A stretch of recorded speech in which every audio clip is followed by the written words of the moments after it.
Sosialy mananontany ny tsy fampisakafo any amin'ny commune ambanivohitry Betsypolitra ho faritra Menabe na dia toerana malalaka sy mamokatra tokoa izay ity faritra iray ity dia miravoravo tanana ny mponina ny antoerana vokatry ny asan-dahalo sy ny tranga samihafa ny henany vokabary ary tafakatra hatrany amin'ny 700 ariary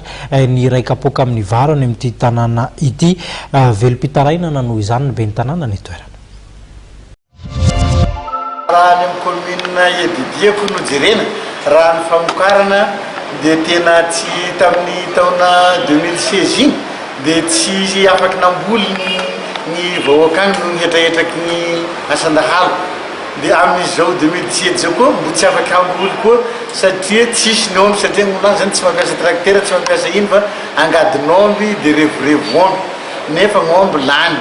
zay zany ny olonany dia amin'izao tena tsisy ny vary vidina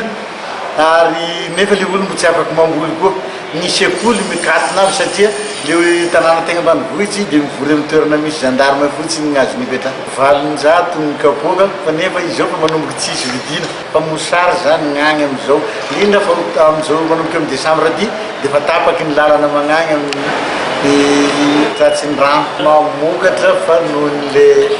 izay antony zay dia fa tsy afaky mamokatra satria tsy afaky mipetraka amin'ny toerana misy azy agny moa izy bakeo moa ny omby revorevo tsisy ny omby tariky angadin'omby tsisy